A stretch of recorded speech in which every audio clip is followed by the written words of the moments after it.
মান আতাহুল্লাহু মালান, যাদেরকে আল্লাহ তাআলা মাল দিয়েছে, যাদেরকে আল্লাহ তাআলা টাকা পয়সা দিয়েছে, যাদেরকে আল্লাহ তাআলা ধন সম্পদ দিয়েছে, মান আতাহুল্লাহু মালান ফালাম ইউআদ্দি যাকাতাহু, তারপরে সেই মালের সেই যাকাত আদায় করে না, দান খয়রাত করে না, জমিয়ে রাখে আর শুধু ঘন ঘন গণনা করে।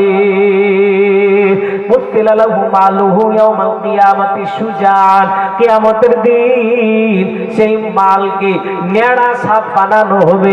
মুত্তিলা লাহু মালুহু ইয়াউমাল কিয়ামাতি সুজান, নেড়া সাপ বানানো হবে, যে সাপের মাথায় চুল থাকবে না, বিষাক্ত সাপ।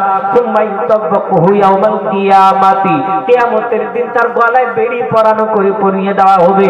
সুম্মা ইয়াখুযু বিল হিজমাতাইহি, তারপর সেই সাপ এই যে দুই চামড়াকে কামড়ে ধরবে। সুম্মা ইয়াখুযু বিল হিজমাতাইহি ইয়ানি শিরকাই, এই দুই চামড়াকে কামড়ে ধরার পর দংশন করতে থাকবে, দংশন করবে আর বলতে থাকবে সুম্মা ইয়াকুল আনা মালুকা, আমি তোমার সেই মাল,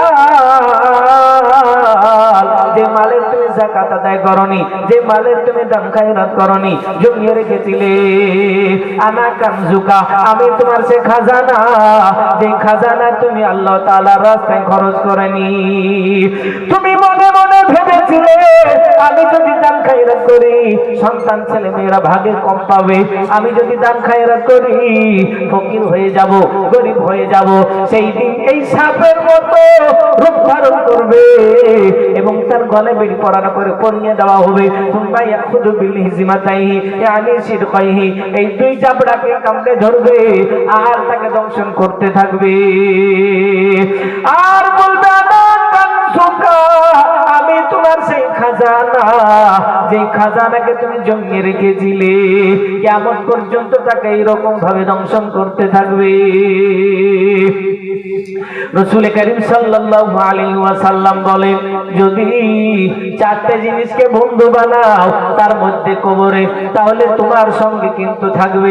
চারটা জিনিসের মধ্যে একটা জিনিস হলো নামাজ, আর একটা জিনিস হলো রোজা, আর একটা আমল হলো দান খায়রাত, আর একটা হলো কোরআন তিলাওয়াত।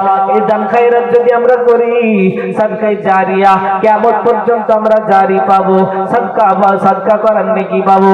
কবরে চলে যাব, সন্তান ছেলে মেয়েরা সবাই ভুলে যাবে, আত্মীয় স্বজন সবাই ভুলে যাবে। বাপ আমার দুনিয়াতে কষ্ট করে গেলে, কষ্ট করে গিয়েছিল এটা পর্যন্ত ভুলে যাবে। মা ছিল, মাকে পর্যন্ত ভুলে যাবে। ভাই বোন আত্মীয় স্বজন সবাইকে ভুলে যাবে। কবে কে ছিল সেটাও মনে রাখবে না। দাফন করে দিয়ে সে ফেরত চলে এসে সবাই ভুলে যাবে, কিন্তু এই দান ভুলবে না।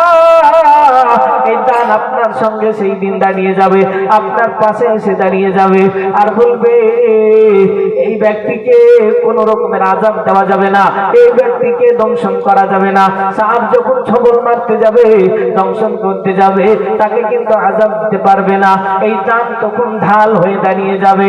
তাই আমাদের বাপ আত্মীয় স্বজন আজকে গোরস্থানে চলে গিয়েছে, আজকে আমরা তাদের দিকে খেয়াল করে মসজিদের ওযুখানা বানানোর জন্য দ্বিতীয় নাম্বারে আমি 10,000 টাকা দিব।